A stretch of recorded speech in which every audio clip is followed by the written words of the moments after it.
Hello guys, आज हम लोग जो है प्रश्नावली 1.1 का देखेंगे। ठीक है, पिछले दो वीडियोज में हम लोगों ने इस चैप्टर के जो है इंट्रोडक्शन के बारे में जाने थे कि वास्तविक संख्या क्या होती है, परिमेय संख्या क्या होती है, अपरिमेय संख्या क्या होती है, इसके बाद सम संख्या, इसके बाद विषम संख्या, भाज्य संख्या, अभाज्य संख्या, इन सभी संख्याओं के बारे में जो है हम लोगों ने पढ़ाई किया था। अब इसके बाद हम लोग जो है आ जाते हैं यहाँ पे जो प्रश्नावली जो है कि हम 1.1 में आते हैं। ठीक, और ये पार्ट 3 है, यानी हमारा तीसरा वीडियो जो है ये। ठीक है, जिसमें प्रश्नावली 1.1 के बारे में जो है चर्चा किया जाएगा। ठीक है, तो इसमें जो है कि हम लोग आते हैं पहले क्वेश्चन पे। ठीक है, तो देखिए आते हैं पहले क्वेश्चन पे। तो देखिए पहला प्रश्न क्या है हमारा, कह रहा है कि निम्नलिखित संख्याओं को अभाज्य गुणनखंड के रूप में व्यक्त कीजिए, यानी अभाज्य गुणनखंड के गुणनफल के रूप में व्यक्त करना है। ठीक है, अभाज्य गुणनखंड के यहाँ पे गुणनफल के रूप में व्यक्त कीजिए। तो देखिए सबसे पहले हम क्या करते हैं कि आइए 140 है, यानी पहला क्वेश्चन हमारा क्या दिया हुआ है, 140 दिया है। तो 140 का हम अभाज्य गुणनखंड निकालते हैं, 140 का अभाज्य गुणनखंड के गुणनफल के रूप में लिखते हैं। तो देखिए सबसे पहले क्या करते हैं हम लोग, 2 से काटते हैं इसको। 2 से काटेंगे तो 2 साते कितना होगा, 14 होगा। इसके बाद ये 0। ठीक है, इसके बाद हम 7 से काट देते हैं। 7 से काट देते हैं तो 7 एकम 7 और ये 0 हो जाएगा। ठीक है, फिर 2 से काट देते हैं तो 2 पचे कितना हो जाएगा, 10 हो जाएगा। फिर इसके बाद 5 से काट देंगे, 5 एकम 5 हो जाएगा। तो यहाँ पे जो है हम लिखेंगे कि 140 का अभाज्य, 140 का अभाज्य गुणनखंड का गुणनफल। ठीक है, यानी 140 के अभाज्य गुणनखंड का गुणनफल रूप लिखना है। तो गुणनफल के रूप में चलिए हम लोग लिखते हैं। तो यहाँ पे लिखेंगे 140 बराबर, अब देखिए यहाँ पे क्या है, 2 ये आया हुआ और ये, यानी 2 कितनी बार है, 2 बार है, तो 2 पे पावर कितना हो जाएगा, 2 लिखेंगे। इसके बाद गुणे, इसके बाद देखिए क्या है, 5 है, यहाँ पे 5 लिखेंगे, गुणे। इसके बाद यहाँ पे कितना है, 7 है, हम यहाँ क्या लिखेंगे, 7 लिखेंगे। तो 140 के अभाज्य गुणनखंड को गुणनफल के रूप में जब व्यक्त करते हैं तो 2 का स्क्वायर इंटू 5 इंटू 7 आता है। ठीक है, तो ये 140 का अभाज्य गुणनखंड के गुणनफल के रूप में है। तो इस तरह से जो है बाकी प्रश्नों को भी हम लोग हल करेंगे। तो ठीक है, तो अब हम लोग क्या करते हैं कि अगले पेज पे चलते हैं। ठीक है, ये पहला क्वेश्चन हो गया। ठीक है, अब आते हैं दूसरे पर। ठीक है, जहां भी समझ में नहीं आएगा आप लोग जो है कमेंट बॉक्स में जरूर बता दीजिएगा कि ये वीडियो कैसा लगा आप लोगों को।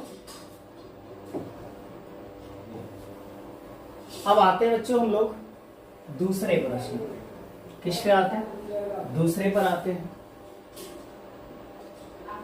अब ये दूसरा कितना है, 156 दिया है कि 156 को अभाज्य गुणनखंड के गुणनफल के रूप में व्यक्त कीजिए। तो देखिए 156 को कैसे व्यक्त करेंगे हम लोग, तो 156 लिखते हैं। ठीक, सबसे पहले हम लोग जो है 2 से काटते हैं, 2 साते 14 हो जाएगा और एक कैरी करेगा इधर तो 16 हो जाएगा, तो 2 8 16 हो जाएगा। ठीक है, इसके बाद बच्चों इसको फिर 2 से काटेंगे, 2 3 6 आएगा, फिर 2 9 18 आएगा। फिर 3 से काटेंगे, 3 एकम 3, 3 3 के 9 हो जाएगा। फिर 13 से काटेंगे इसको तो 13 एकम 13 हो जाएगा। तो 156 का जो है अभाज्य गुणनखंड के गुणनफल का रूप, यानी 156 बराबर कितना हो जाएगा, देखिए 2 कितनी बार है, 2 बार है, तो 2 पे पावर कितना होगा, 2 हो जाएगा। गुणे, अब यहाँ पे कितना है, ये 3 है तो 3 हो जाएगा। फिर गुणे, यहाँ पे कितना है, 13 है, तो यहाँ पे 13 हो जाएगा। ठीक है, तो यही जो है हम लोगों का क्या है कि ये जो है आंसर हुआ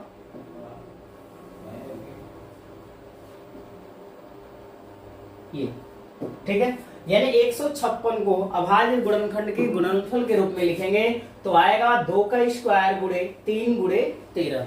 ठीक है, अब देखिए यहाँ पे 2 दूनी की 4 3 12 और 12 में 13 का गुणा करते हैं तो आता है 156। ठीक है, तो ये 156 का जो है अभाज्य गुणनफल के गुणनफल के रूप में है।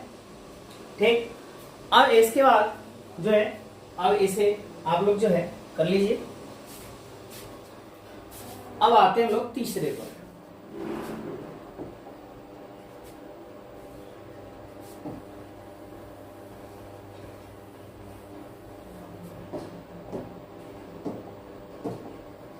अब देखिए यहाँ पे अब क्या करेंगे हम लोग कि तीसरे करते हैं, जो 3885 दिया हुआ है, जो कि 3825 दिया है, सॉरी, ठीक है। चलिए इस तीसरे करते हैं हम लोग। तो तीसरे का जो है अभाज्य गुणनफल के गुणनफल के रूप में जो है व्यक्त करना है हमें। तो यहाँ पे 3825 दिया हुआ है, तो चलिए 3825 क्या करते हैं। अब देखिए आप लोग याद रखिएगा कि जिस संख्या के इकाई का अंक 5 होता है ना, वो संख्या 5 से कटती है।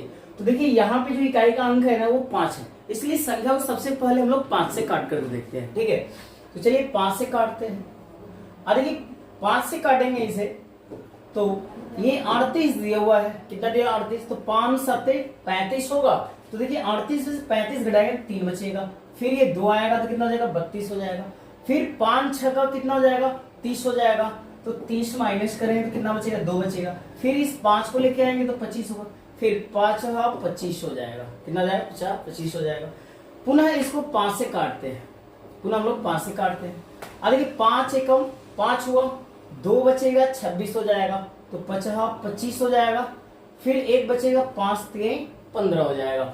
इसके बाद पुनः फिर 5 से नहीं काटेंगे इसे, 5 से नहीं काटेंगे, 5 से नहीं काटेंगे इसे, 3 से काटेंगे। कितने से काटेंगे 3 से काटेंगे। तो चलिए हम लोग 3 से काटते हैं, 3 5 15 हो जाएगा और 3 एकम 3 हो जाएगा, ठीक है।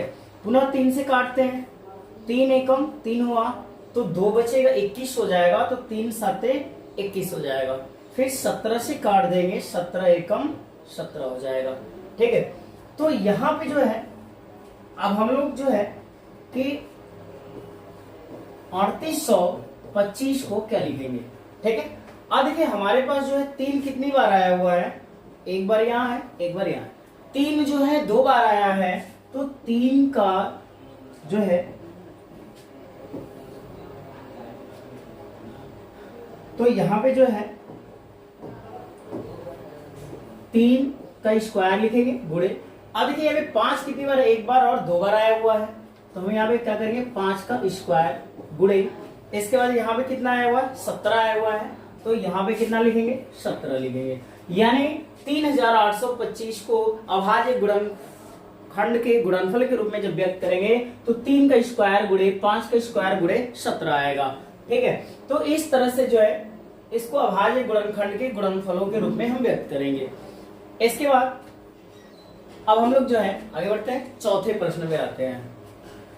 अब इसके बाद हम लोग चौथे पे आते हैं, ठीक है। तो यहाँ पे चौथे प्रश्न को सॉल्व करेंगे। तो देखिए चौथा नंबर क्या दिया हुआ है 5005 दिया हुआ है, यानी 5005 को जो है अभाज्य गुणनफल के जो है गुणनफल के रूप में लिखना है। तो चलिए 5005 को हम लोग करते हैं, ठीक है। तो यहाँ पे हो गया 5005, ठीक है। अब देखिए 5005 को कैसे हम करेंगे। अब देखिए 5 है, इकाई का अंक कितना दिया 5 दिया हुआ है, तो आप 5 से कटाइए। कितने से काटिए इसको 5 से काटते हैं हम लोग, ठीक है। तो चलिए 5 से काट के देखते हैं। तो 5 एकम 5 हुआ, फिर 0 फिर 0 फिर 5 एकम 5 हुआ, ठीक है। अब इसके बाद हम इसे कितने से काटेंगे 11 से काटेंगे। कितने से काटेंगे 11 से काटेंगे। तो चलिए 11 से काट करके देखते हैं।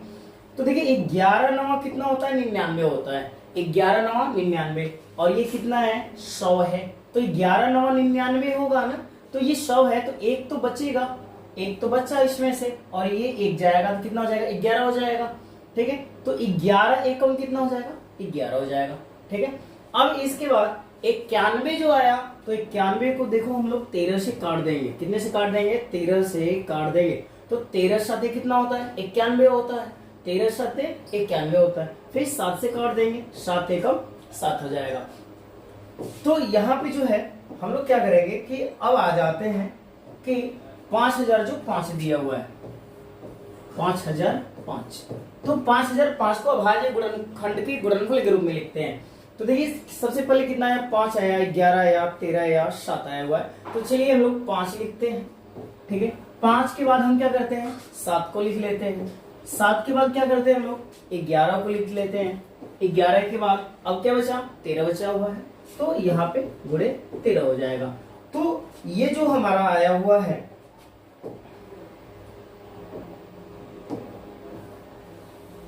ये जो है 5005 का जो है अभाज्य गुणनखंड के गुणनफल के रूप में हमने लिखा 5 गुणे 7 गुणे 11 गुणे 13। तो इस तरह से जो बच्चों है हम लोग जो है 5005 का जो है अभाज्य गुणनखंड निकाल करके उसको गुणनफल के रूप में हमको लिख देना है, ठीक। अब बढ़ते हैं हम लोग 5वें प्रश्न पे चलते हैं। तो 5वां प्रश्न क्या है, अब इसके बाद इसे इरेज कर लेते हैं हम लोग, ठीक है।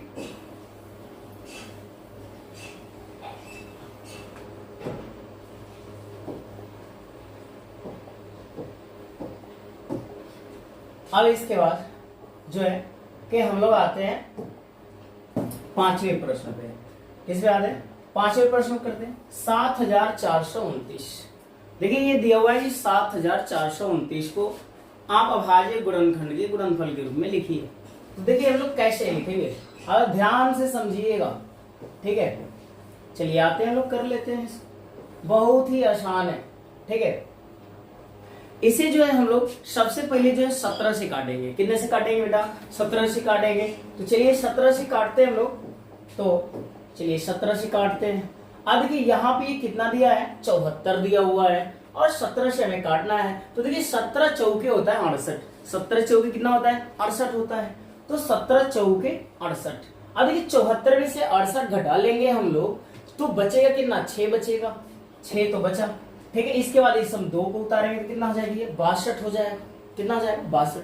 अब देखिए 17 तिया 51, यहाँ पे 62 है तो कितना हो जाएगा, 17 तिया 51 हो जाएगा। तो हम 3 बार में काटते हैं, 17 तिया 51। तो देखिए 62 में से बेटा हम 51 घटाएंगे तो 2 में से 1 घटाएंगे, 1 बचेगा। 6 में से 5 घटाएंगे, 1 बचेगा। अब ये बचा क्या था हमारा, 9, तो यहाँ पे 9 लेकर के आए, ठीक है। तो अब ये कितना हो गया, 117 हो गया। अब 17 9 153 होता है, 17 9 153, बहुत काफी अधिक हो जाएगा। हम करेंगे 17 7 119 होता है, 17 7 कितना होता है, 119 होता है। तो ये हो गया 437 है। यानी फिर से समझ लेते हैं हम लोग, 17 चौके 68 हुआ, 74 में से 68 घटाएंगे तो 6 बचेगा। फिर इस 2 को यहाँ पर हमने लिखा 62 हो गया। फिर 17 कितना हुआ, 51 हुआ, तो 17 51, हमने 62 से 51 माइनस किया, कितना बचा, 11 बचा। फिर ये 9 को हमने यहाँ उतारा, कितना हो गया, 119 हो गया। तो 17 7 कितना होता है, 119 होता है। तो हमने क्या लिखा, 17 7 119। अब फिर इसे हम 19 से काटेंगे। कितने से काटेंगे, 19 से काटेंगे। तो यहाँ पे अब देखिए 19 से जब हम काटेंगे इसको, तो यहाँ पे कितना दिया, 43 दिया हुआ है। कितना दिया है, 43 दिया है। तो 19 दूनी के 38, 19 तिहाई 57। अरे 57 तो अधिक हो जाएगा, तो हम 19 दूनी के 38 करते हैं, तो 2 बार में काटेंगे, 19 दूनी के 38। अब ये 43 में से 38 घटा देंगे, 43 में से 38 घटा देंगे तो कितना बचेगा, 5 बचेगा। कितना बचेगा, 5 बचेगा। अब ये 7 उतर आएगा, यहाँ पे ये वाला जो 7 है यहाँ चला गया, तो 57 होगा। अगली संख्या क्या मिलेगी, 57। अब 19 तिहाई कितना होता है, 57 होता है। अब फिर इसको हम कितने से काट देंगे, 23 से काट देंगे, 23 से कम 23 हो जाएगा, ठीक है। तो इस तरह से जो है हम 7429 का गुणनखंड कर लिए, ठीक है। अब इसको गुणनफल के रूप में व्यक्त कर देते हैं। चलिए इसे गुणनफल के रूप में हम लोग जो है व्यक्त करते हैं। तो 7429 को हमें किसके रूप में लिखना है, गुणनफल के रूप में लिखना है। तो देखिए कितना कितना आया है, 17 आया, 19 आया और 23 आया हुआ है। तो हम क्या लिखेंगे, 17 गुणे 19 गुणे 23, ठीक है। तो ये जो हमारा आया, यही क्या हो गया, हमारा अभाज्य गुणनफल के गुणनफल के रूप में हमने इसको लिख लिया बेटा। तो 7429 का ये अभाज्य गुणनखंड के गुणनफल के रूप में था। तो अब ये पहले प्रश्न का जो है 4 या 5 जो क्वेश्चन दिया था हमने इसको सॉल्व किया। अब इसके बाद आते हैं अगले पेज पे, ठीक है भाई, अगले पेज पे आते हैं।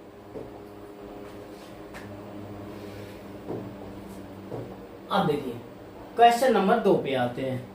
जो क्वेश्चन नंबर 2 है वो क्या दिया हुआ है, ठीक है। तो यहाँ पे हम लोग आगे पढ़ते हैं, पहले सवाल को पढ़ते हैं। क्या कह रहा है, पूर्णांकों के निम्नलिखित युग्मों के HCF और LCM ज्ञात कीजिए। HCF और LCM ज्ञात कीजिए तथा इसकी जांच कीजिए कि दो संख्याओं का गुणनफल बराबर HCF गुणे LCM होता है। हमें जांच भी करना है कि जो दोनों संख्याएं दिया हुआ है हम इसका गुणा करेंगे तो उसका जो गुणनफल है वो इन दोनों संख्याओं के HCF और LCM के गुणनफल के बराबर आएगा।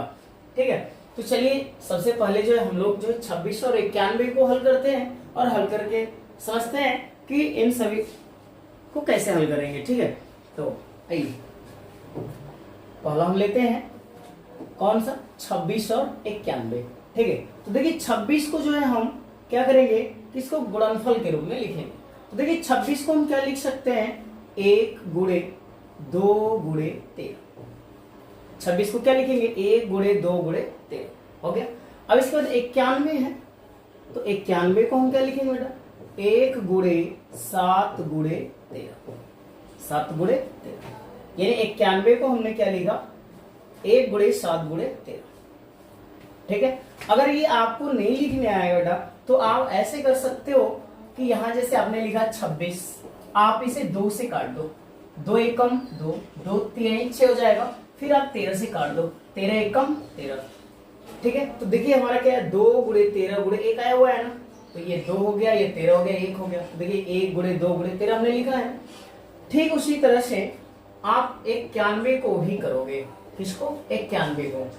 तो 91 को कैसे करेंगे आप, देखिए 91 को अब इसे 13 से काट दो बेटा, 13 सत्ते कितना होता है, 91 होता है ना। आज 7 से काट दो, 7 एकम 7 होता है। तो देखिए क्या लिखा हमने, 1 गुणे 7 गुणे 13, मैंने ये लिखा ना, 1 गुणे 7 गुणे 13। अब इसके बाद यानी जब हम इसे गुणनफल के रूप में लिख लेंगे, जब गुणनफल के रूप में लिख लेंगे तो हम निकालेंगे इसका HCF। क्या निकालेंगे, HCF। तो चलिए कैसे निकालते हैं HCF, ध्यान से देखिएगा। ठीक है, कैसे HCF निकालते हैं, देखिए HCF निकालने के लिए हम देखते हैं कि दोनों में, ये जो ऊपर वाला दिया और ये वाला, इन दोनों में कौन सी संख्या जो है उभयनिष्ठ है, कौन सी संख्या उभयनिष्ठ है। उभयनिष्ठ का अर्थ हुआ कि दोनों में वह संख्या मौजूद होनी चाहिए। ठीक है, यानी हम इंग्लिश में कहें तो उसे कहते हैं कि कॉमन होनी चाहिए। ठीक है, तो देखिए यहाँ पे 13 और 13 और यहाँ पे 1 और 1, तो 1 गुणे कितना लिखेंगे, 13। ठीक है, तो ये कितना हो जाएगा, 13 एकम 13। यानी जो हमारा HCF है वो कितना आया, 13 आया। HCF कितना आ गया, 13 आ गया। अब हम निकालते हैं LCM। क्या निकालते हैं, LCM निकालते हैं बेटा। चलिए LCM निकालते हैं, यहाँ पे LCM। ठीक है, अब देखिए LCM निकालने के लिए हम क्या करेंगे, LCM निकालने के लिए जो दोनों में कॉमन हो, जो दोनों में कॉमन हो अर्थात दोनों में मौजूद हो। तो देखिए दोनों में 1 और 1 मौजूद है, तो 1 हमने लिखा। ठीक है, फिर गुणे, फिर देखिए 13 और 13 भी मौजूद है, तो हमने 13 को भी लिखा। ठीक है, गुणे। इसके बाद जो कॉमन नहीं है उससे भी हम LCM में लेते हैं। ठीक है, तो यहाँ पे 2 और 7 जो है कॉमन नहीं है, तो 2 को भी हम यहाँ पे लिखेंगे और यहाँ पे 7 को भी लिखेंगे। ठीक है, तो अब हम इसका क्या करेंगे, गुणा कर लेंगे। ठीक है, तो 7 दूनी के होता है 14, 14 में 13 का गुणा करेंगे तो आएगा 182। कितना आएगा, 182 आएगा। और 182 में 1 का गुणा करेंगे तो 182 आएगा। ठीक है, अगर आपने तो यहाँ से हम कैलकुलेटर ले लेते हैं और आइए करके गुणा देख लेते हैं हम लोग। ठीक है, तो देखिए गुणा कितने करना है, 13 गुणे 2 गुणे 7 करना है ना मुझे। तो देखिए 13 गुणे 2 गुणे 7 जब हमने किया तो कितना है बेटा, 182। कितना आया, 182 आ रहा है ना। तो इसीलिए इसका LCM कितना हो जाएगा, 182। कितना हो जाएगा, 182 हो जाएगा। ठीक है, 182 LCM कितना हो गया बेटा, 182 आ गया। ठीक है, तो हमने क्या किया कि यहाँ पे HCM निकाला तो 13 आया और LCM निकाला 182 आया। अब देखिए हमसे यही पूछा था कि HCF और LCM ज्ञात कीजिए, तो हमारा HCF कितना बेटा, 13 आया और LCM कितना है, 182 आया। अब बचा क्या, कह रहा है कि तथा इसकी जांच कीजिए कि हमें जांच करना है दो संख्याओं का गुणनफल बराबर HCF गुणे LCM। यानी जिन दो संख्याओं का हम HCF और LCM निकाले हैं, उन दोनों संख्याओं को आपस में गुणा करने पर और जो उनका HCF और LCM है उनको गुणा करने पर दोनों बराबर आते हैं। तो आइए इसको चेक करते हैं हम लोग। तो यहां से जो है कि हम लोग आइए ठीक है, तो अब इसके बाद जो है चलिए हम जांच करते हैं। क्या करते हैं? जांच करते हैं। तो जांच में क्या दिया है? दो संख्याओं का गुणनफल, दो संख्याओं का गुणनफल बराबर HCF गुणे LCM। HCF गुणे LCM। देखते हैं दोनों का मान जो है बराबर आता है कि नहीं आता है। अगर बराबर आ गया तो जांच हो जाएगा। ठीक है, तो अब देखिए यहां पे बराबर करने के लिए अब देखिए दो संख्याओं का गुणनफल, हमारे पास दो संख्या कौन कौन सी थी? 26 और 91। तो चलिए 26 गुणे 91 हमने कर लिया, फिर बराबर। ठीक है, अब क्या कर रहा है? HCF। बेटा हमारा HCF कितना आया है? 13 आया हुआ है। तो यहाँ लिखेंगे 13 गुणे, इसके बाद क्या है? यहाँ पे LCM है। तो यहाँ पे देखिए बेटा LCM कितना है? 182 आया है। तो यहाँ पे कितना हो जाएगा? 182 हो जाएगा। ठीक है, अब दोनों को हम गुणा करके देख लेते हैं कैलकुलेटर से कि इसका कितना आता है। तो चलो बेटा कैलकुलेटर यहाँ से उठा लेते हैं हम लोग। ठीक है, और कैलकुलेटर में देखिए हमें किसका गुणा करना है? 26 गुणे 91 करना था। 26 गुणे 91, 26 गुणे 91 देख कितना है? 2366। 2366 है बेटा। तो चलिए यहाँ पे इसको गुणा करने पर हमारा कितना आया हुआ है? इसको जब हमने गुणा किया तो कितना आया? 2366। 2366 है, फिर बराबर। अब देखिए हमें कितने गुणा करना है? अब 13 में 182 का गुणा करना है। फिर से उठा लेते हैं कैलकुलेटर। इसके बाद आ जाते हैं यहाँ पे 13 में गुणा कर देते हैं 182 का। तो देखिए कितना आता है? 2366 आ रहा है ना? 2366 आ रहा है ना? तो देखिए ये भी कितना आ गया? ये आ गया हमारा 2366। ठीक है, तो देखिए यहाँ पे अब ये प्रूफ हो गया कि क्या प्रूफ करना था हम लोगों को? कि ये प्रूफ करना था कि दो संख्याओं का गुणनफल जो है HCF और LCM के बराबर होता है। तो देखिए दो संख्या 26 और 91 थी, इसका हमने गुणा किया तो कितना आया? 2366 आया। और HCF कितना था हमारा? 13 था। और LCM कितना था? 182 था। 13 में 182 का गुणा किया तो भी कितना आया? 2366। कितना आया? जो है कितना आया हमारा? 2366 आया। ठीक है, तो देखिए दोनों क्या है? बराबर है ना? आपस में दोनों बराबर है ना? तो ये बेटा ये बात सत्य है।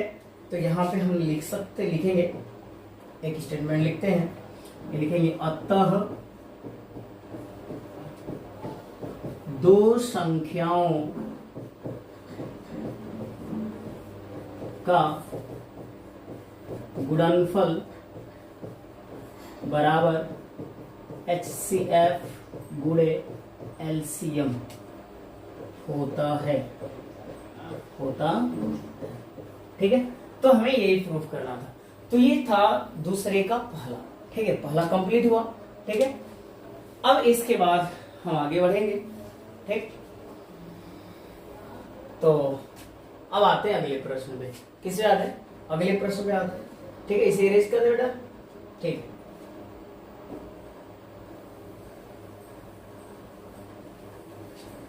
चलिए इसे इरेज कर लेते हैं हम लोग। अब आ जाते हैं दूसरे प्रश्न में। किस पे आ जाते हैं? दूसरे प्रश्न पे आ जाते हैं। चलो बेटा दूसरा प्रश्न ले लेते हैं। देखो दूसरा कितना है? 510 और कितना दिया है? 92 दिया है। 510 और 92 दिया है। तो चलो हम लोग 510 को लिखते हैं पहले गुणनफल के रूप में और इसके बाद 92 को लिखते हैं। ठीक है, ये 510 दिया है। ठीक, कितना दिया है? 510। चलो यहाँ पे कर लेते हैं हम लोग 510 का। ठीक है, ये 510 है ना? 510 को पहले हम लोग जो है गुणनखंड के रूप में तोड़ते हैं। ठीक है, तोड़ते हैं तो देखिए 5 से काटते हैं। 5 से कम कितना हो जाएगा? 5। अभी 2 अंक लेंगे तो 0 लगाएंगे। 5 दूनी 10 हो जाएगा। ठीक है, यानी 5 से 510 को काटे तो कितना है? 102 आएगा। फिर इसको 2 से काटेंगे तो 2 5 कितना हो जाएगा? 10 और 2 1 कम 2 हो जाएगा। इसके बाद जो है हम इसे काट देंगे, 3 से काट देंगे, 3 एक कम 3 हो जाएगा और 3 सत्ते 21, यानी 17 3 कितना होता है 51 होता है ना, और ये 17 एकम 17। तो देखिए हमारा यहाँ पे कितना बेटा 510 के लिए क्या क्या आया 2 आया, ठीक है चलो लिखते हैं 2 गुणे, इसके बाद 3 आया है, इसके बाद 5 आया है, इसके बाद 17 आया हुआ है, ठीक है यानी 2 गुणे 3 गुणे 5 गुणे 17, यानी 510 को हमने ऐसे फैक्टर किया तो ठीक है। अब इसके बाद हमारे पास कितना है 92 है, तो 92 को भी करके देख लेते हैं हम लोग कि 92 का कितना होता है। तो चलो 92 का करते हैं, तो 2 से काटते हैं इसको, 2 चौके 8 हो जाएगा, एक कैरी करेगा 12 हो जाएगा, 2 छक्के 12, 2 छक्के 12 हो जाएगा, यानी हम 2 से 92 को काटेंगे तो 46 आएगा, कितना आएगा 46 आएगा। फिर इसको 2 से काट देते हैं, 2 दूनी के 4 और 2 तिहाई 6 हो गया, फिर अब इसे 23 से ही काटना पड़ेगा, तो 23 से कम 23 हो गया। तो अब देखो 92 का जो आया कितना आया 2 गुणे 2 गुणे 23 आया हुआ है, चलो हम लोग लिख लेते हैं 2 गुणे 2 गुणे 23, ठीक है 2 गुणे 2 गुणे 23 हो गया। अब हमें क्या निकालना है बेटा इसका, हमें इसका निकालना है HCF, क्या निकालना है HCF हमसे पूछ रहा है, ठीक है तो चलिए HCF निकालते हैं। तो HCF बराबर, अब देखिए HCF बराबर क्या होगा, कह रहा है कि जो संख्याएं दोनों में उभयनिष्ठ हो यानी कॉमन हो, तो देखो यहाँ पे भी 2 मैच कर रहा है, यहाँ पे भी 2 मैच कर रहा है, ये दोनों उभयनिष्ठ है, तो इनके लिए हम क्या करते हैं 2 लिख लेते हैं, ठीक है। और भी कोई संख्या जो है कॉमन नहीं हो रही है, 3 भी कॉमन नहीं हो रहा है, 5 भी कॉमन नहीं है, 17 भी कॉमन नहीं है, और इधर से 2 भी अब इसका कॉमन नहीं है, क्योंकि 1 2 से तो 2 कॉमन हो गया, ठीक है। अब 23 भी नहीं ऊपर वाले में, ठीक है, तो ये हमारा बेटा क्या हो गया HCF हो गया, ये हमारा क्या निकल गया HCF निकल गया। तो हमारा HCF आ गया कितना 2 आ गया, HCF कितना आ गया 2 आ गया। अब इसके बाद हम निकालते हैं LCM, क्या निकालेंगे LCM, तो चलिए LCM निकालते हैं। तो LCM निकालने के लिए जो दोनों में कॉमन उसे भी लिखेंगे, और जो संख्या दोनों में कॉमन नहीं है उसे भी लिखेंगे, ठीक है। या तो ऐसे कर सकते हैं, या हम ये देखते हैं, चलिए पहले इसे ऐसे कर लेते हैं, ठीक है। अब देखिए इसे 2 और 2 कॉमन है, तो इसलिए हमने क्या किया 1 2 लिख लिया। फिर अब देखिए ये जो नीचे वाला 2 है ना ऊपर वाले में नहीं मैच कर रहा है, तो ये 2 लिख लेंगे। अब देखिए ये ऊपर वाला 3 है जो नीचे नहीं मैच कर रहा, 3 भी लिख लेंगे। इसके बाद 5 जो है वो भी कॉमन नहीं है, 5 लिख लेंगे। इसके बाद 17 भी कॉमन नहीं है, नीचे वाले में नहीं मिल रहा है, 17 लिख लेंगे। इसके बाद यहाँ पे 23 भी नहीं मिल रहा, तो हम यहाँ पे क्या लिख लेंगे 23 लिख लेंगे, ठीक है। अब बेटा इसका क्या करेंगे, अब इसका मुझे करना पड़ेगा गुणा। तो अब देखिए गुणा करने के लिए तो कैलकुलेटर उठाना पड़ेगा, तो आ जाते हैं हम लोग कैलकुलेटर उठा लेते हैं यहाँ से, ठीक है। अब देखिए हमें किसका गुणा करना है, ठीक है, किसका गुणा करना है गुणा कर लेते हैं, ठीक है। तो देखिए हमें कितना गुणा करना है, यहाँ से गुणा कर लेते हैं हम लोग, खुद से गुणा कर लेंगे यहाँ से, ठीक है। तो देखिए 2 दूनी के 4, 4 3 12, 12 पचे 60, यहाँ तक कितना आया 60 आया। तो चलिए 60 गुणे, अब देखिए कितना है 60 गुणे 17 है, तो 17 ले लिया। फिर गुणे जो है 23 था, कितना था 23 था, ठीक है। तो अब कितना आ गया, देखिए कितना आ गया 23,460, कितना आया 23,460 आया हुआ है, यानी इसका जो LCM है वो कितना आया 23,460, ये इसका जो है LCM आया हुआ है, ठीक। अब जब ये LCM आ गया तो अब जो है हमें क्या कह रहा है कि इसकी जांच कीजिए, यानी जांच करना है, हमें क्या जांच करना है कि 2 संख्याओं का गुणनफल, 2 संख्याओं का गुणनफल बराबर जो है HCF गुणे LCM होता है। तो आइए चेक करते हैं हम लोग, ठीक है, जांच कर लेते हैं। तो जांच करते हैं हम लोग,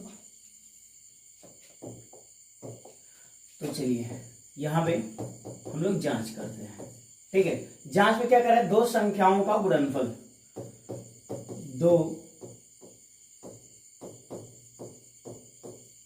संख्याओं का गुणनफल बराबर HCF गुणे LCM, HCF गुणे LCM करना है, ठीक है।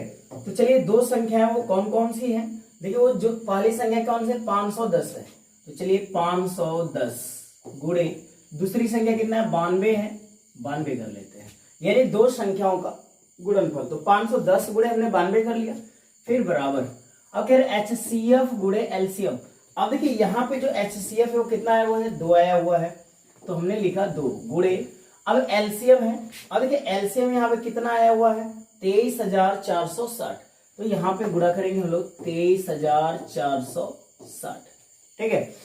अब इसका क्या करते हैं हम लोग गुणा कर लेते हैं, तो गुणा करते हैं तो देखते हैं कि कितना आता है। 510 में 92 का गुणा करना है, तो चलिए कैलकुलेटर ले लेते हैं हम लोग और गुणा कर लेते हैं। 510 गुणे कितना करना है हम लोगों को 92 करना है, ठीक है। तो 510 में 92 को गुणा किए तो कितना आया 46,920, कितना आ रहा है 46,920 आ रहा है, ठीक है। यानी हमने 510 में 92 को गुणा किया तो आया कितना हम लोगों का जो है 46,000, एक मिनट कितना आया, ठीक है। तो गुणा करने पर कितना आया 46,920, यानी 510 का हमने 92 में गुणा किया तो कितना आया 46,920 आया। और देखिए क्या इधर वाले का गुणा करते हो तो क्या इसके बराबर आता है, देख लेते हैं। देखिए 0 में 2 का गुणा करेंगे 0 हो जाएगा, 6 दूनी के 12 के 2 हो गया, 4 दूनी के 8 एक 9 हो गया, 3 दूनी के 6 हो गया, इसके बाद 2 दूनी के 4। यानी देखिए ये दोनों जो है क्या आया हमारा समान आया, दोनों क्या है एक समान आए हुए हैं, ठीक है। ये दोनों क्या है एक समान आए हुए हैं, तो ये दोनों जो है एक समान है, दोनों क्या है एक समान आ गए। तो हम यहाँ पे कर सकते हैं कि दो संख्याओं का जो गुणनफल है वो HCF गुणे क्या होता है LCM होता है, ठीक है। तो ये यहाँ पे क्या हुआ प्रूफ हो गया, ठीक है। तो ये था हम लोगों का जो है दूसरा जो है क्वेश्चन का दूसरा नंबर था, ठीक है। अब हमारे पास बचा तीसरा, ठीक है। तो चलिए तीसरे को भी हल करते हैं। तो इस तरह से जो है हम सवालों को हल करेंगे, ठीक है। तो चलिए अगले पेज पे चलते हैं हम लोग।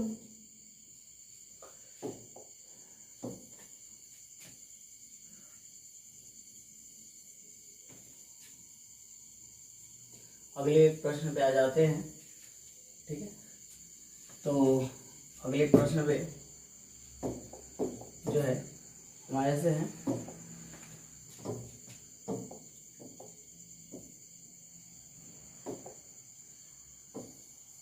ठीक है। आज चलिए प्रश्न संख्या जो है हम लोगों को कौन सा करना है, तीसरा करना है, ये वाला 336 और 54। कितने का 336 और 54 का जो है हमें क्या ज्ञात करना है HCF और LCM ज्ञात करना है। तो चलिए सबसे पहले जो है हम लोग जो है HCF ज्ञात करते हैं, कितने का 336।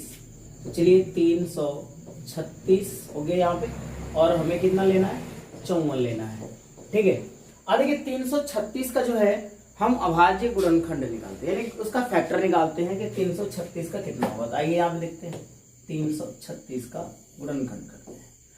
तो चलिए सबसे पहले हम इसे कितने से काट देते हैं 2 से काट देते हैं, 2 से काटते हैं, 2 एकम 2 हुआ, ये 13 हो जाएगा, तो 2 छक्के 12 और ये 16 हो जाएगा, 2 8 16 हो जाएगा। फिर 2 से काटेंगे तो 2 8 16 हो जाएगा और 2 चौके 8 हो जाएगा।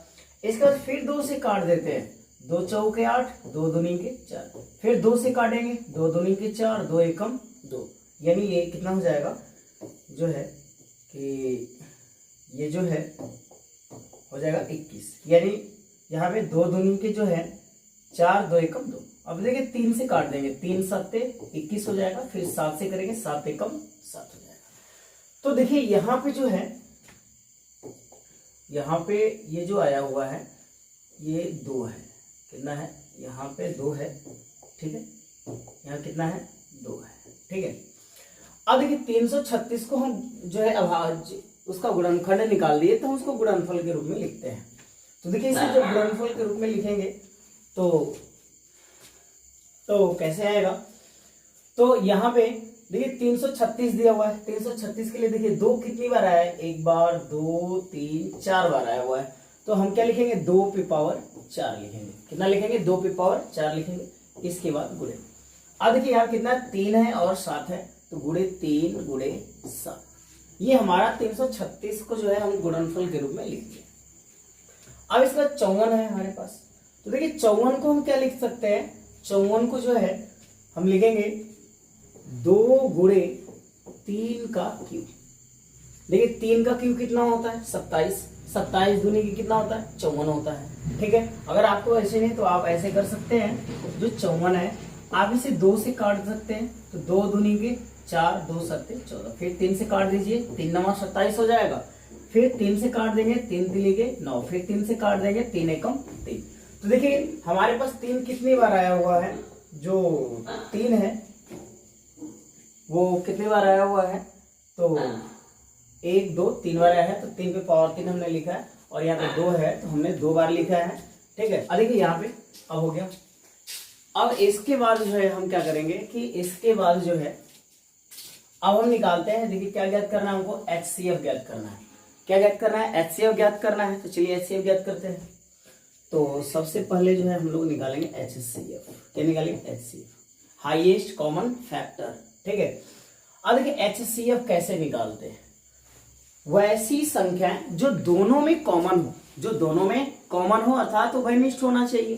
ठीक है, तो देखिए यहाँ पे जो है कि ये 2 और ये यहाँ पे 2 पे पावर कितना है 1 है, और यहाँ पे 2 पे पावर कितना है 4 है।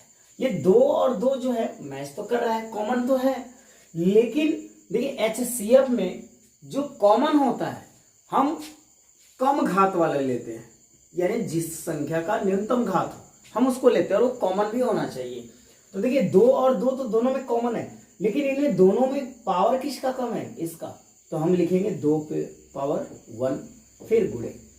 अब देखिए यहाँ पे 3 पे पावर 3 है, और यहाँ केवल 3 पे पावर कितना है 1 है, तो हम इसे लेंगे। ठीक है, 3 पे पावर 1। ठीक है, तो देखिए 2 में 3 का गुणा करते हैं हम तो कितना आता है 6 आ गया, यानी हमारा जो HCF है, जो हमारा HCF है वो कितना आया 6 आ गया, HCF हमारा कितना आया 6 आया। अब इसके बाद हम निकालते हैं LCM। क्या निकालेंगे, LCM निकालेंगे, तो चलिए LCM निकालते हैं। अब यहां से LCM ज्ञात करना है, तो LCM ज्ञात करने के लिए जो है कि हम लोग क्या करेंगे कि LCM ज्ञात करने के लिए यहाँ पे आपको ध्यान देना होगा कि जो दोनों में कॉमन हो, जो दोनों में कॉमन हो और अधिकतम घात हो, उसका घात कितना होना चाहिए, अधिकतम होना चाहिए, नहीं मैक्सिमम पावर वाला हम लेंगे। ठीक है, तो देखिए यहाँ पे इसमें जो है कि कौन कौन जो है मैच कर रहा है, देखिए यहाँ पे 2 है और यहाँ पे भी 2 है, ये दोनों में कॉमन है, इसका अधिकतम पावर कितना है 4 है, तो हम लेंगे 2 पे पावर 4। ठीक है, इसके बाद गुणे। अब देखिए यहाँ पे 3 और ये 3 ये दोनों कॉमन है, लेकिन हमें लेना है इसका अधिकतम पावर वाला, क्योंकि एलसीएम में हम मैक्सिमम पावर वाला ढूंढते हैं, यानी जिसकी घात सबसे अधिक हो।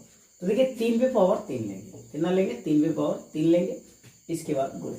अब देखिए यहाँ पे जो 7 है ना ये कॉमन नहीं है, तो उससे भी हमें क्या करना पड़ेगा, यहाँ लेना पड़ेगा। ठीक है, तो चलिए इसको अब गुणा कर लेते हैं। 2 पे पावर 4 है, यानी हम 2 पे पावर 4 का मतलब क्या होता है, 2 पे पावर 4 का मतलब हो गया 2 गुणे 2 गुणे 2 गुणे 2। ठीक है, यानी 2 को हम 4 बार लिखेंगे गुणनफल के रूप में। ठीक है, तो गुणा कर लेते हैं, 2 दूनी के 4, 4 दूनी के 8, 8 दूनी के 16, यानी 2 पे पावर 4 का मान कितना हुआ 16 हुआ, गुणे 3 पे पावर 3, यानी कितना आया हुआ है 3 पे पावर 3 दिया हुआ है, यानी हम 3 को 3 बार लिखेंगे गुणनफल के रूप में, तो 3 गुणे 3। अभी कितना हो जाएगा, 3 तिली के 9, 9 तिली 27, कितना हो जाएगा ये 27 हो जाएगा, तो हम यहाँ पे लिखेंगे 27 और गुणे ये 7। ठीक है, अब चलिए 16 में 27 का और 7 का तीनों का गुणा करना है, तो यहां से हम ले लेते हैं कैलकुलेटर। ठीक है, चलिए 16 गुणे 27, तो 16 गुणे 27 गुणे कितना करना है 7, यानी 7 करना है, तो देखिए कितना आ गया 3024, कितना आया गुणा करने पे 3024, यानी इसका जो एलसीएम है वो होगा, जो इसका एलसीएम आया वो कितना आया 3024। एलसीएम कितना आया 3024, एलसीएम 3024 आया। ठीक है,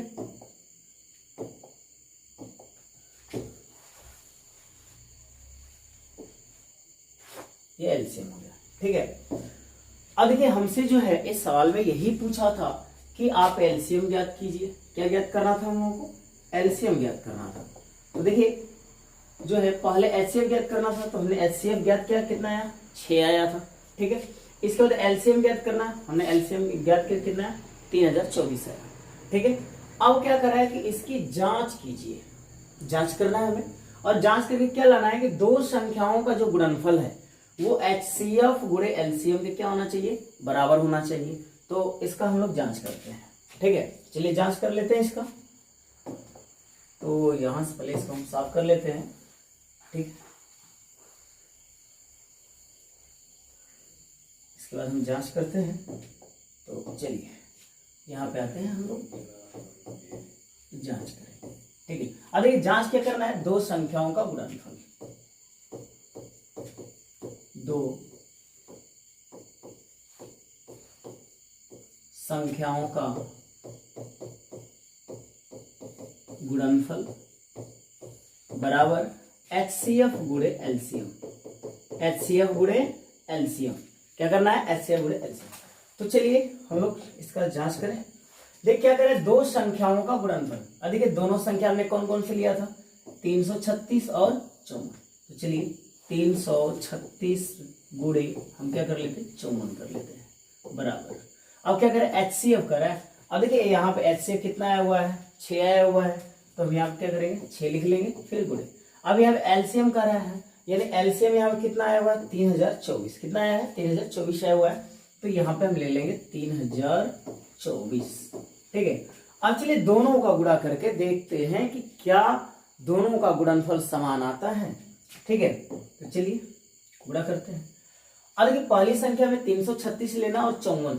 ठीक है, तो 336 गुणे 54। ठीक है, 336 से 54 का गुणा कर रहे हैं, कितना आया? 18,144। कितना आ रहा है? 18,144 आ रहा है। ठीक है, यानी हमने इसका गुणा किया तो कितना आया? 18,144। 18,144 आया है। ठीक है, यानी इन दोनों का जब हमने गुणा किया तो कितना आया? 18,144। ठीक है, फिर बराबर। अब चलिए 6 से गुणा कर देते हैं इसका। कितने से गुणा कर देते हैं? 6 से गुणा कर लेते हैं।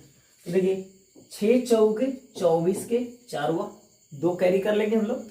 फिर 6 दूनी के 12, 12 दो कितना हो जाएगा? 14 हो जाएगा। फिर 1 कैरी हुआ। फिर देखिए ये 30 है, 30 में 6 को गुणा कर देंगे 180। 180 और 180 में एक कैरी था यहां से, तो 181। 181। देखिए जब हमने गुणा किया तो यहां पर भी कितना आया? 18,144 आया। और यहाँ पे भी एचसीएफ गुणे एलसीएम का मान कितना है? 18,144 हो गया। तो इससे सत्यापित हो गया कि जो दो संख्याओं का गुणनफल है वो एचसीएफ गुणे एलसीएम के बराबर होता है। तो हम लोगों को जो है यही क्या करना था? प्रूफ करना था। ठीक है, तो हमने प्रूफ कर लिया इसको। ठीक है, ठीक है, तो ये दूसरा प्रश्न था हम लोगों का। ठीक, तो इस तरह से जो है हम लोग कह सकते हैं, हमेशा के लिए सत्य है ये कथन कि दो संख्याओं का जो गुणनफल है, दो संख्याओं का जो गुणनफल है वो एचसीएफ गुणे एलसीएम के क्या होता है? बराबर होता है। एचसीएफ गुणे एलसीएम के बराबर होता है। अब इसके बाद आगे बढ़ते हैं। ठीक है, तो ये दूसरे का जो सारा प्रश्न था वो खत्म हुआ। अब चलते हैं तीसरे में, यानी क्वेश्चन नंबर 3 में आते हैं कि उसमें देखते हैं क्या करना है। ठीक है, चलिए तीसरे अगले पेज पे आते हैं। अब देखिए प्रश्न संख्या 3 को जो है हम लोग सॉल्व करेंगे। अब देखिए प्रश्न संख्या 3 में क्या क्या चीजें आती हैं। तो देख क्या दिया हुआ है, यह लिखा है कि अभाज्य गुणनखंड विधि द्वारा, यानी किस विधि द्वारा? अभाज्य गुणनखंड विधि द्वारा निम्नलिखित पूर्णांकों के एचसीएफ और एलसीएम ज्ञात कीजिए। यानी हमें अभाज्य गुणनखंड विधि द्वारा दिए गए पूर्णांकों के एचसीएफ और एलसीएम ज्ञात करने हैं। तो चलिए सबसे पहले जो है हम लोग एचसीएफ जो है ज्ञात करते हैं। ठीक है, तो पहला हम लेते हैं 12, 15 और 21, इसको सॉल्व करते हैं। ठीक, तो चलिए यहाँ पे हमने लिखा 12, ठीक है, और इसके बाद 15 और इसके बाद 21। ठीक है, अब देखिए 12 का जब हम अभाज्य गुणनखंड करेंगे, क्या करेंगे? अभाज्य गुणनखंड करेंगे। तो 12 का कितना आएगा, 2 का स्क्वायर गुणे 3, यानी 2 का स्क्वायर कितना होता है 4, और 4 में 3 का गुणा करेंगे, 4 3 12 हो जाएगा। ठीक है, अब इसके बाद देखिए यहाँ पे 15 है, 15 को हम क्या लिखेंगे 3 गुणे 5, कितना लिखेंगे 3 गुणे 5 होता है। अब 21 है, 21 को क्या लिखेंगे 21 को 3 गुणे 7, 21 को क्या लिखेंगे 3 गुणे 7। अब हमने इसको गुणनफल के रूप में जो है व्यक्त कर दिया, यानी अभाज्य गुणनखंड के गुणनफल के रूप में हमने व्यक्त किया। अब इसके बाद हम क्या निकालेंगे HCF। तो चलिए आइए HCF निकालते हैं हम लोग, और देखिए कैसे HCF निकाला जाता है, HCF। ठीक है, अब देखिए HCF निकालने के लिए आपको याद रखना होगा कि जो तीनों में कॉमन हो, यानी वैसी संख्या ढूंढते हैं जो तीनों में कॉमन हो। ठीक है, और उसका पावर जो है सबसे कम, पावर क्या हो सबसे कम। तो देखिए इसमें जो है 2 का स्क्वायर, यानी 2 तो कॉमन है नहीं किसी में। अब देखिए यहाँ पे 3 जो है, और यहाँ पे भी 3 है, और यहाँ पर भी 3, ये तीनों में जो है ये क्या है कॉमन हो रहा है, और इनका पावर सबका क्या है 1 है। पावर यहाँ पे भी 1 है, यहाँ पे भी 1 है, और यहाँ पे भी पावर क्या है 1 है। तो इसका HCF कितना हो जाएगा 3, इसका HCF कितना होगा 3 हो जाएगा। अब इसके बाद हमें LCM निकालना है। ठीक है, क्या निकालना है LCM निकालना है। तो चलिए LCM निकालते हैं हम लोग इसका। ये हमारा HCM निकल गया। ठीक है, अब आते हैं LCM निकालेंगे। क्या निकालेंगे LCM निकालेंगे। अब देखिए LCM कैसे निकालते हैं। LCM में वैसी संख्या ढूंढे जो तीनों में कॉमन हो, और उसका पावर जो है यानी घात जो है सबसे अधिक होना चाहिए। ठीक है, तो देखिए ये तीनों में ये 3 और ये 3 कॉमन है, लेकिन सबका जो घात है ना वो 1 1 है। ठीक है, तो हम केवल 1 3 लिखेंगे। ठीक है, गुड। अब इसके बाद देखिए जो तीनों में कॉमन नहीं है हम उन्हें भी ले लेते हैं। तो देखिए 2 का स्क्वायर क्या लेंगे हम लोग, 2 का स्क्वायर, फिर गुणे 5, इसके बाद गुणे क्या लेना पड़ेगा 7। अब इसका गुणा कर देते हैं। क्या करते हैं हम लोग गुणा कर देते हैं। तो देखिए गुणा कैसे करते हैं इसका, अब गुणा करेंगे तो देखिए 2 का स्क्वायर कितना होता है 4 होगा, 2 का स्क्वायर 4 होगा, 4 3 12। ठीक है, ऐसे गुणा करिए 2 का स्क्वायर, या अगर वैसे नहीं कर सकते तो आप ऐसे भी कर सकते हो। 2 का स्क्वायर 4 होता है, तो 4 3 12, 12 25 60, और 60 में 7 का गुणा कर देंगे तो 420। कितना हो जाएगा 420। यानी यहाँ पे जो हमारा LCM है वो कितना आ गया, LCM जो है आया हमारा कितना 420। ठीक है, कितना है 420 आया। तो हमसे केवल जो है HCF और LCM ही पूछ रहा था, तो इसका HCF जो है कितना आया, इसका HCF जो है 3 आया, और LCM कितना है 420 आया। तो इसी तरह से अभाज्य गुणनखंड के गुणनफल के रूप में जो है हम लोगों को ज्ञात करना। अब आते हैं दूसरा नंबर, क्वेश्चन नंबर कौन सा करेंगे सेकंड।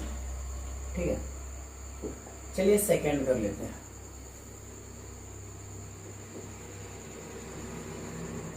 ठीक है, अब आते हैं क्वेश्चन नंबर सेकंड। 17 23 और 29, 17 23 और 29 का हमें HCF और LCM ज्ञात करना है, वो भी किस विधि से, अभाज्य गुणनखंड विधि से। तो चलिए अब यहां पे देखिए 17 दिया हुआ है।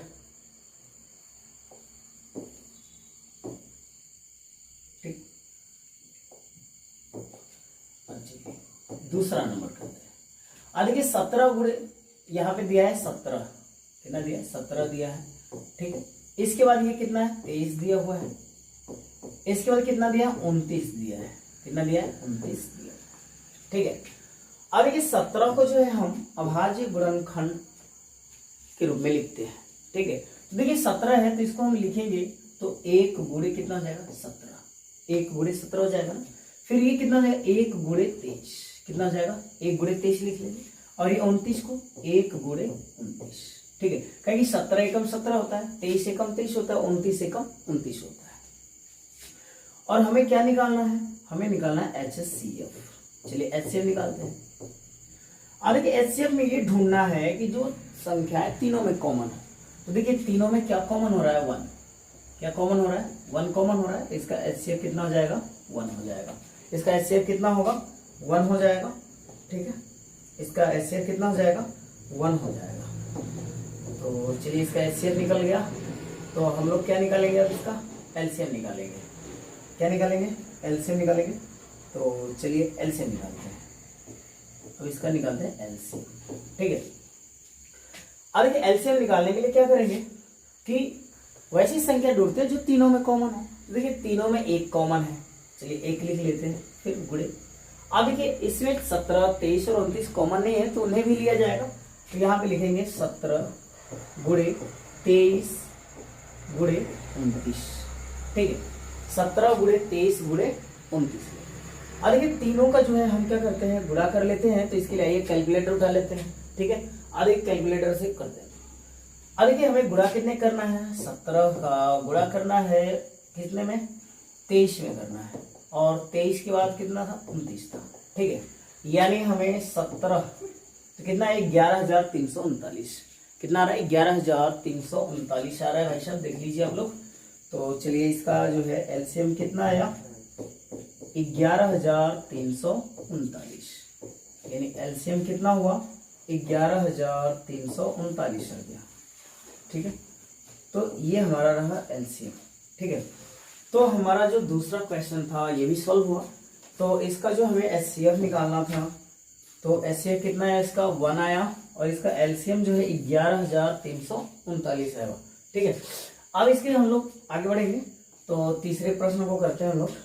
यहाँ पे जगह नहीं है तो इसको हम लोग इरेज कर लेते हैं, ठीक है। चलिए तीसरे प्रश्न को करते हैं, तीसरा, ठीक है।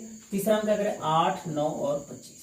8, 9, 25 का हमें HCF और LCM ज्ञात करना है, वो भी अभाज्य गुणनखंड विधि से करना है, ठीक है। तो चलिए यहाँ पे 8 ले लेते हैं हम लोग, इसके बाद 9 ले लेते हैं, इसके बाद ये 25 ले लेते हैं, ठीक है।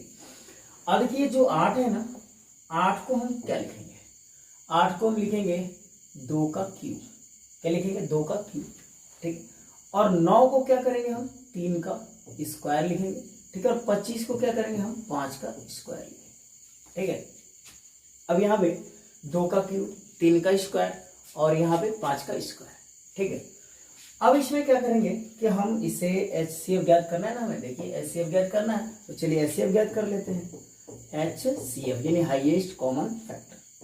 अब HCF ज्ञात करने का नियम क्या होता है कि जो तीनों में कॉमन हो। तो देखिए यहाँ पे क्या है 2 है, यहाँ पे 3 है और यहाँ पे क्या है 5 है। एक भी संख्या कॉमन नहीं है, यानी उभयनिष्ठ नहीं है।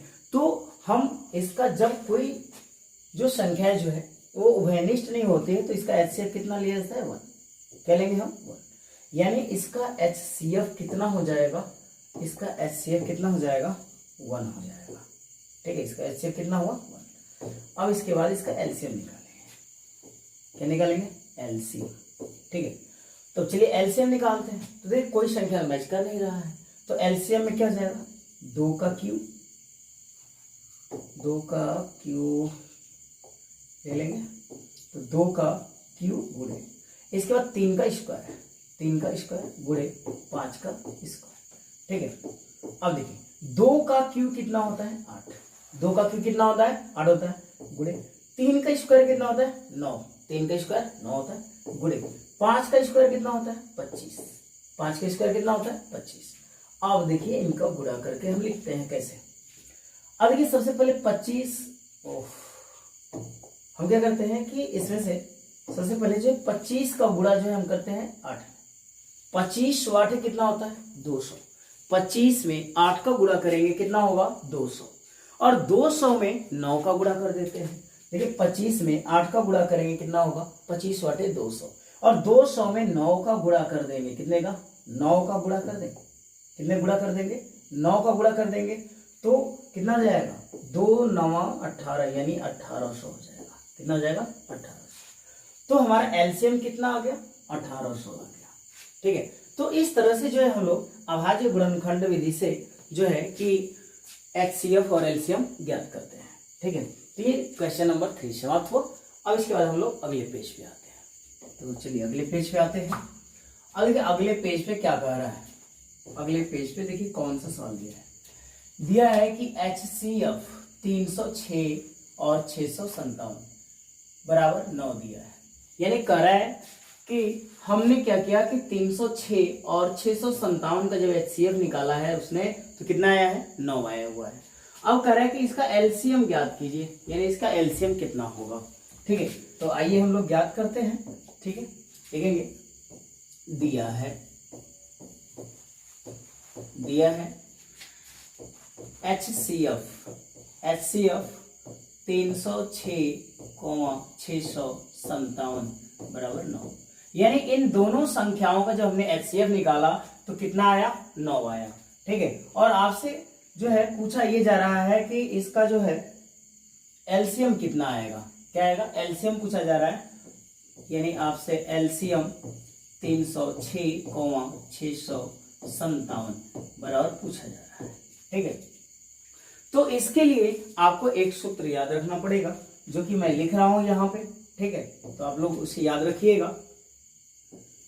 क्या होता है, ये होता है कि HCF गुणे LCM बराबर पहली संख्या गुणे दूसरी संख्या। ठीक है, N1 का मतलब हुआ नंबर 1 और नंबर 2, यानी पहली संख्या गुणे दूसरी संख्या। ठीक है, तो इसे है जो आप लोग याद रखिएगा। ठीक, इसे याद रखिएगा, इसे याद रखिएगा।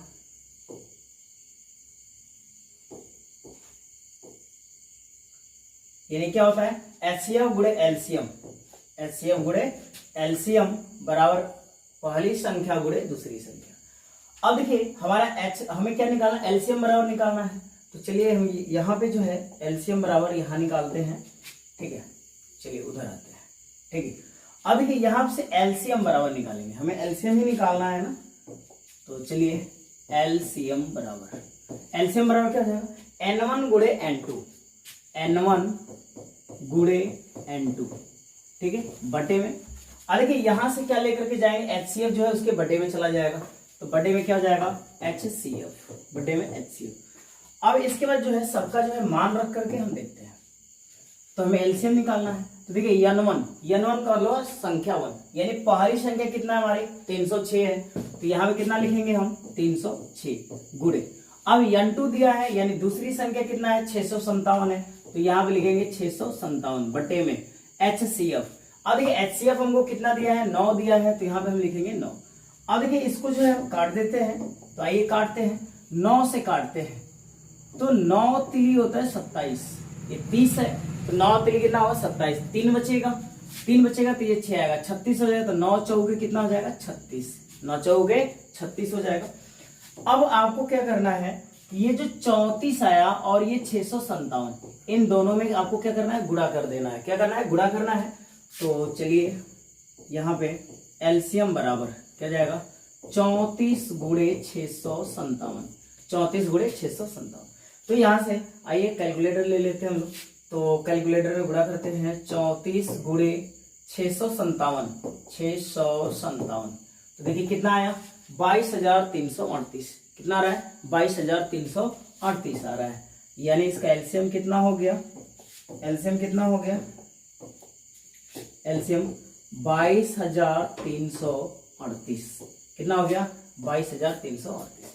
तो इस तरह से इसको जो है हम लोग सॉल्व करेंगे। तो आपको याद रखना होगा कि HCF गुणे एलसीएम बराबर पहली संख्या गुणे दूसरी संख्या। तो यहां से हमने क्या किया, एलसीएम निकाला। तो एलसीएम निकाला तो ये HCF जो है वो कहां चला गया, इसके नीचे चला जाएगा। तो देखिए यहाँ पे हो गया N1 गुणे N2 बटे में HCF। ठीक है, तो इस तरह से ये चौथा सवाल जो है समाप्त हुआ।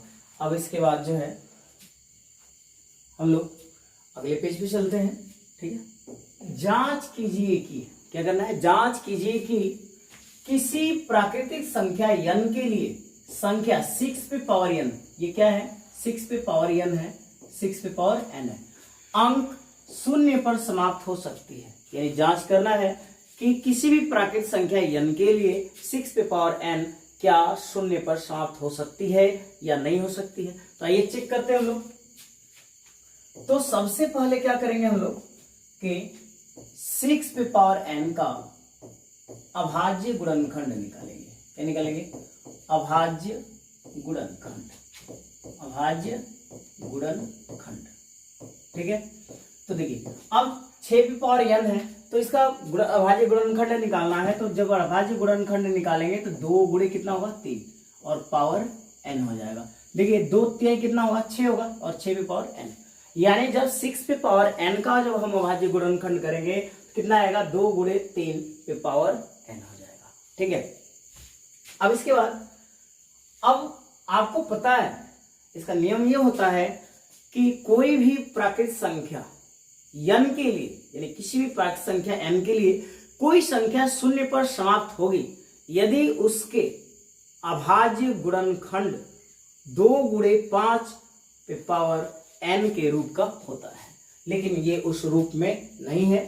ठीक है, तो यहाँ ये स्टेटमेंट लिखते हैं हम लोग। इसका नियम होता है कि जबकि कोई प्राकृत संख्या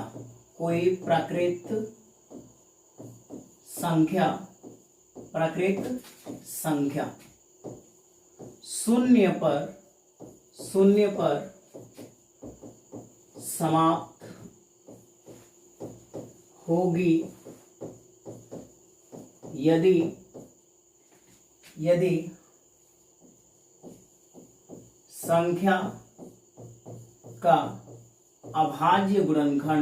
संख्या का अभाज्य गुणनखंड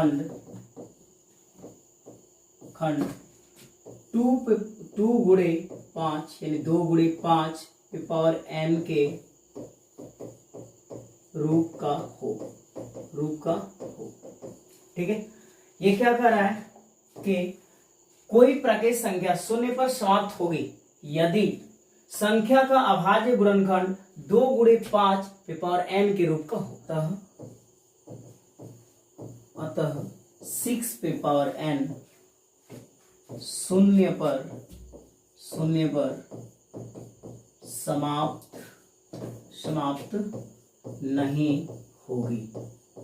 समाप्त नहीं होगी, ठीक है, तो ये था आपका 5वां प्रश्न। अब चलते हम लोग 6ठे प्रश्न पे। ठीक है, तो अगले पेज पे चले हम लोग। ठीक, अब अगले पेज पे आते हैं। तो अगले पेज पे आएंगे। अब देखिए, जो यहाँ से प्रश्न संख्या जो है हम लोग 6 लेते हैं, प्रश्न संख्या 6 पे आते हैं। ये कह रहा है कि व्याख्या कीजिए कि 7 गुणे 11 गुणे 13 प्लस 13 और ये भाज्य संख्या क्यों है। यानी कह रहा है कि जो भी संख्याएं दी गई है ये भाज्य संख्या क्यों है, कारण पूछ रहा है। तो चलिए सबसे पहले जो है हम लोग इसको सॉल्व करते हैं। इतना ले लेते हैं, लिखेंगे माना कि a बराबर 7 गुणे 11 गुणे 13 प्लस 13। ठीक है, इतना ही दिया हुआ है। 7 गुणे 11 गुणे 13 प्लस 13 दिया हुआ है। अब इसमें से हम क्या करते हैं कि देखिए इसमें से हम 13 कॉमन ले लेते हैं। देखिए प्लस है ना, प्लस के इधर 13 और इधर भी 13 है, तो हम 13 को कॉमन करते हैं। तो 13 को कॉमन कर लेंगे तो क्या बचेगा? 7 गुणे 11 प्लस कितना बचेगा? 1 प्लस 1 बचेगा। अब देखिए ये 13 हो गया और 11 साथे कितना रहेगा? 11 साथे जो है यहाँ पे 11 साथे कितना हो जाएगा? 11 साथे, तो 11 साथे कितना हो जाएगा? 77 प्लस 1। ठीक है, और देखिए यहाँ पे हो जाएगा 13 गुणे 77 में 1 जोड़ देंगे, 77 में 1 जोड़ देंगे तो कितना हो जाएगा? 78 हो जाएगा। कितना हो जाएगा? 78। अब देखिए आ गया 13 गुणे 78। तो ये जो है ना, ये है, लिखेंगे यहाँ पे लिखेंगे कि 13 गुणे 78 जो है, 13 गुणे 78 जो है क्या है? भाज्य संख्या है। भाज्य संख्या है। ये क्या है? भाज्य संख्या। क्योंकि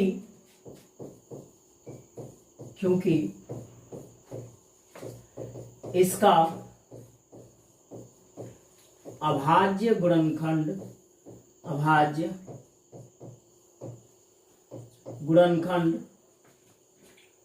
एक को छोड़कर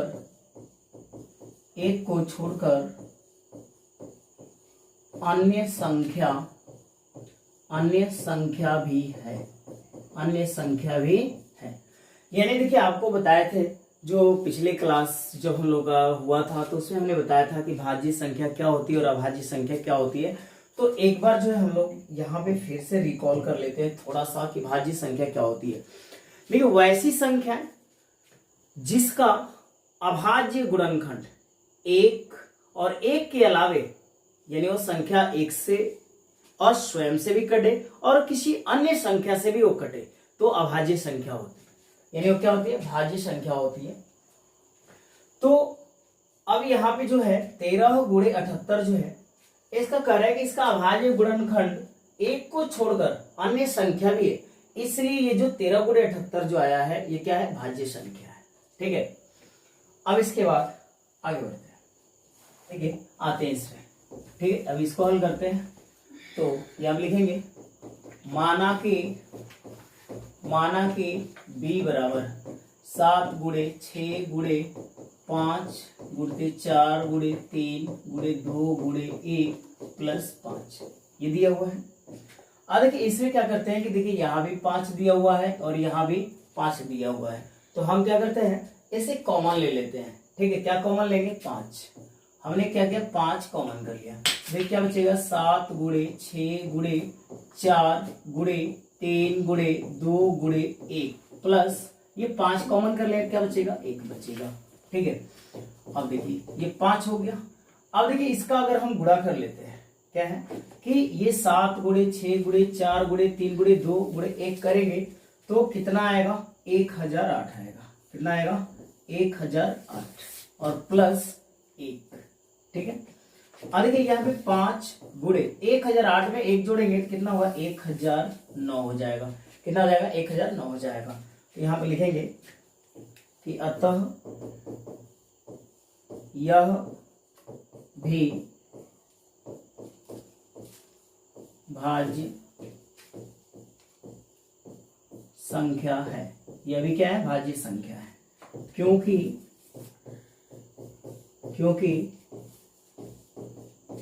इसका गुणनखंड एक को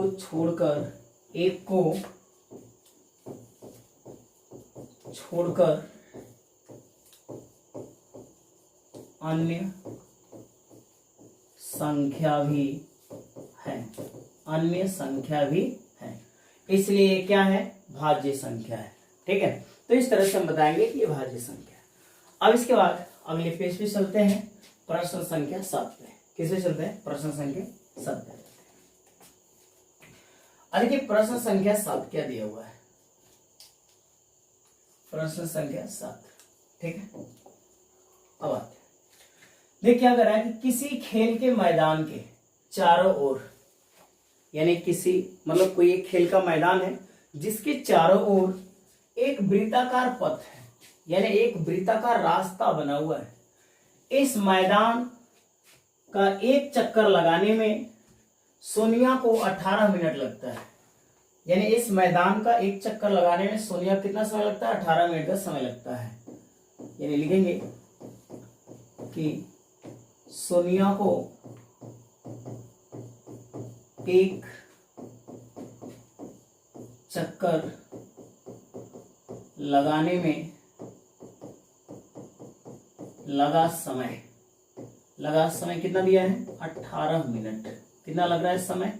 18 मिनट लग रहा है। ठीक है, इसके बाद जबकि इसी मैदान का एक चक्कर लगाने में रवि को 12 मिनट लगता है। यानी रवि उसी वृत्ताकार मैदान को जब चक्कर लगाता है, एक चक्कर लगाता है तो 12 मिनट का समय लगता है। अब लिखेंगे रवि द्वारा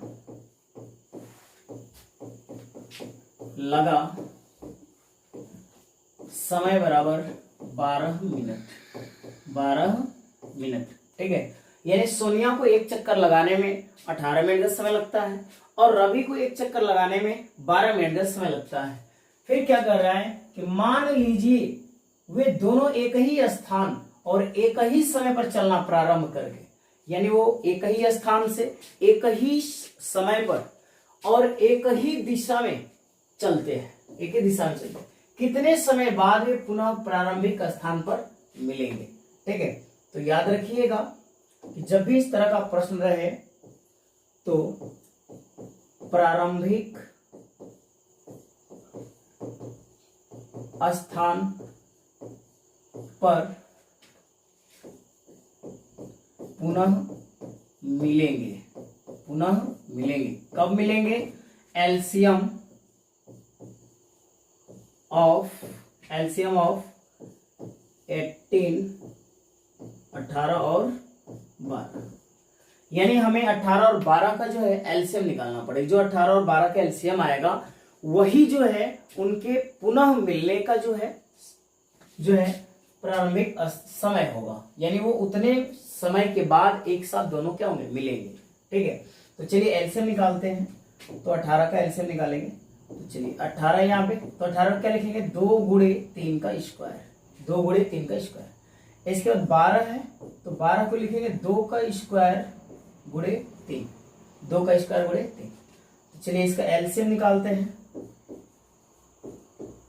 अब देखिए एलसीएम में क्या होता है, जो दोनों में कॉमन, देखिए यहाँ पे 2 और यहाँ पे भी 2, ये कॉमन है दोनों में, यानी वेनिस्ट है। इसका जो एलसीएम जब निकालते हैं तो इसके अधिकतम पावर वाले को लेते हैं। किसको लेते हैं? हम वह से संख्या को लेंगे जो दोनों में कॉमन हो और उसका पावर क्या हो? अधिकतम हो, यानी अधिक हो। तो देखिए इस 2 का पावर कितना? 1 है और इसका पावर कितना है? 2 है। तो एलसीएम में हम क्या लिखेंगे? 2 पे पावर 2, फिर गुणे। अब आते हैं इसमें 3 और ये 3 दोनों कॉमन है, तो इसके पावर को देखते हैं। पावर इसका 2 है और इसका पावर कितना? 1 है। तो एलसीएम में हम अधिकतम पावर लेते हैं, अधिकतम घात वालों को लेते हैं। तो कितना है? 3 का स्क्वायर है, 3 का स्क्वायर। ठीक है, तो अब देखिए इसे हल करेंगे तो 2 का स्क्वायर कितना होता है? 4 और 3 का स्क्वायर होता है 9। तो 4 में 9 का गुणा कर देंगे तो कितना होगा? 36, यानी वो पुनः 36 मिनट के जो है बाद प्रारंभिक स्थान पर मिलेंगे। कितने समय के बाद मिलेंगे? 36 मिनट के बाद जो है वो प्रारंभिक स्थान पे मिलेंगे। तो इस तरह से ऐसे सवालों को जो है हम लोग हल करेंगे। ठीक है, तो अभी जो है प्रश्नावली 1.1 समाप्त हो गया। ठीक है, और अगले वीडियो में फिर आएंगे हम लोग 1.2 लेकर के। ठीक है, तो आप लोग अपना कमेंट बॉक्स में जरूर बताएं कि ये वीडियो कैसा लगा। ठीक है, और लाइक और शेयर जरूर करें और सब्सक्राइब भी करें।